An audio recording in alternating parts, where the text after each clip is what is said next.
Guys, welcome back. Thanks for joining us. So today we're taking a little trip down memory lane. Yes, sir. When Matt and I first met, you had, fair to say, a kind of set of clubs that wasn't all that well fit for you at the time. It's being pretty polite about it, yeah. I would say it was not fit and or fit by myself. Sort of, you had no idea the speed you had. You had no idea really sort of that was something that you needed. I mean, you'd kind of put together a set, and you'd been to demo days and gotten some stuff and been put into some fairly generic gear. Pretty much. Project X60s and your original AP2 irons, the 2008 original edition. I know. So, pre-launch monitor and everything. Yeah, we didn't used really to have a was. launch monitor at the Exactly. facility that I was working at. So yeah. So when we got together, we kind of, one of the first things we started doing was playing around with some different stuff and trying some new gear, and immediately it was very apparent how different some new technology would be for you. And I had no idea. I knew I was a terrible wind player. I think that's the first thing I ever said to you. It was like, I'm the worst in the wind. Yeah. And then I hit a wshot, and then you looked at the spin number, and I think you were probably laughing. You're Yeah. like, what the hell is that kind of thing, right? So that was so obviously the main issue. And then how much distance that robs you of and stuff that kind of took us down that road was interesting.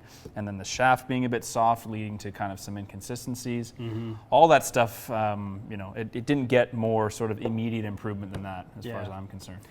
Well, we're going to take a look today because obviously this is the original AP2, the 2008 edition, the first advanced performance iron by Titleist.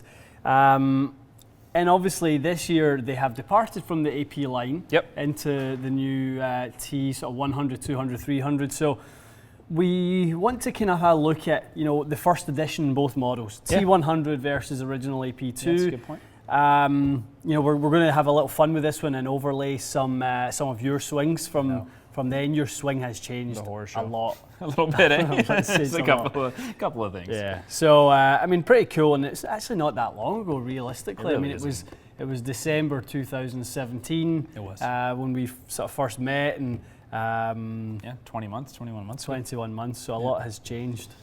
It sure has. Okay. So let's hit a few with this guy, the original. Trip down memory lane, and then we'll do some comparison stuff. All right. Okay.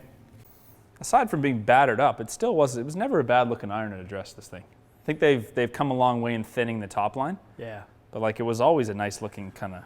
Oh, they made some significant changes to the weighting of it. That original one had so much tungsten low down here, and then they kind of spread it a little bit more. Yeah. They changed the kind of placement of it.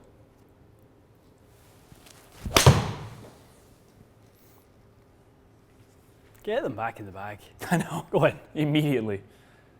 Oh!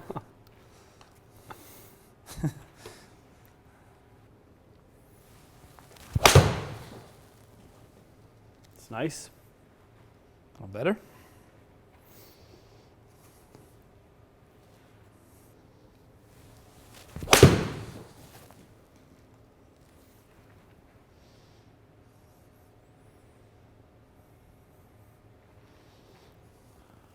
There's nothing bad, but I'm actually surprised I'm swinging a little quicker this week. It doesn't seem like a lot of ball speed to me. Yeah, 134 is relatively low efficiency. For an iron. Yeah. What do you look for? 136 to 138 is probably very efficient for most people. Now, better players players with speed, shouldn't call them better, but players with speed will generally have a little bit more loft. So their efficiency should be lower. Their efficiency can come down a little bit.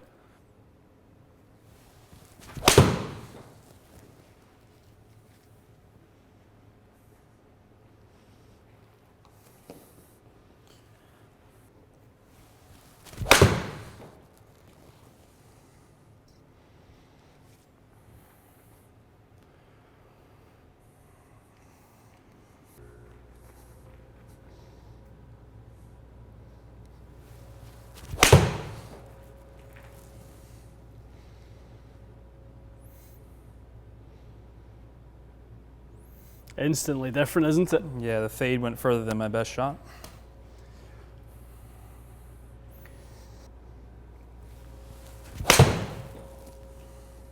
And the better.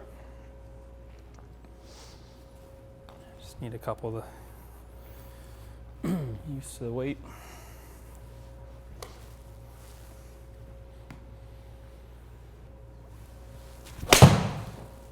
Nice.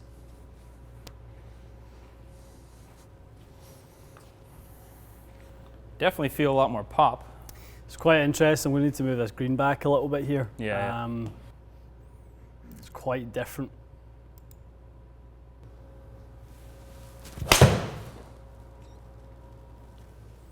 It's a little thin.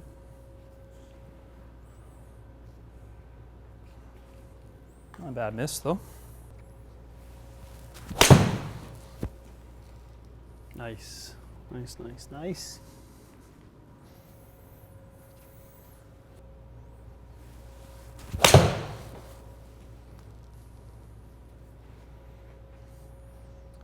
I'm kind of surprised that they retain the same amount of spin, but they just go further. It's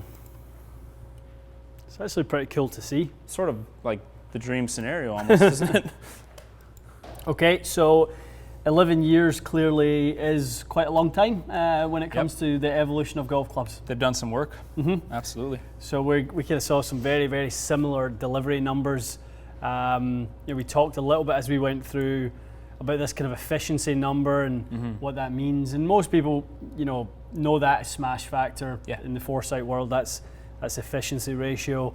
So really for swinging about the same, which is right around your stock 101, with both clubs for the most part, you are getting about a full club extra with the new T100. Yeah, I call that. Yep. Pretty encouraging for Titleist to see that 100%. Out of a swing that's very similar, delivered loft, everything's in the same window. It's not like launch and spinner being compromised by anything. That was going to be my very first comment. Was it's not a you launched it lower, spun it less. There's your there's your ball speed. There's your distance. It has the same looking flight, but it's just got more ball speed descended further. That's right. So we obviously make sure that's the case with the loft. Both the loft and lie were exactly the same. They were 30 in the loft. They were 60 on the lie. So 2 degrees flat. No, I mean it's pretty clear cut. It would be, the Titleist guy who's had these forever really liked them. Yeah. They weren't cheap. I bought them absolutely. I bought them when I was like 18 years old. They're not cheap now either. No, they're not cheap now either. No. So it's like, it's been 10 years. Someone comes to see you and they have this kind of an experience. Yeah. I mean, it's nice that they've not just updated the aesthetics. It obviously is nicer looking iron now, but they've done a good job making the performance worthwhile. Yeah, and I think there'll be a lot of people watching this who are, who have clubs in the bag that are dated, somewhere around that 10 or so years old. 100%. So it's hopefully an indication that now would be not a bad time to go and take a peek to see how they're performing relative to some of the other stuff that's in the market nowadays. And very likely you're going to get another level of performance out of the new weapons. Absolutely. Cool. Okay. Excellent. Little short test. I think these ones are fun just to see how far technology has come. We certainly enjoyed doing these types of ones, and that was more than you and I thought I think was going to come out of that. Yeah, I thought it might be like 5 yards. Yeah, 5 yards would have been my guess, but that was almost 10, 9 yards in the air. 9 yards on the fly. Yeah. So and nice spin numbers on that. It was very good. That was the one thing we didn't want to change really, because when you started hitting the old AP2s, the numbers were like, this is actually really quite good. It's nice to see some spin on the ball. Yeah. So that's good, and it's definitely quite a lot less spin than when I saw you hit them last time. So that's true. A big indication of how far your game is coming. And you are a different, you're a different player. You've got a different golf swing. Yep. Everything that you're doing is different, and you were swinging really nicely at those today. I mean, I don't know if I've seen you that neutral with your golf swing. Yeah, it's getting into a little bit nicer, well, a lot nicer window in terms of path and stuff. So I'm sure that helped the spin too, but all right. Excellent. Okay, guys, nice for us to do that one, little trip down memory lane. We're actually going to do the driver's comparison as well. That will be fun. That one will be fun. Now, this one was kind of, fairly sort of similar appearance in the hedge, but we saw a little bit of a jump in ball speed. This is going to be wild. Should be off the charts. Yeah. Ping I-20 compared to your new G410. So we'll see what we've got. Can't wait. Excellent. Okay, guys, stay tuned. We'll see you again soon.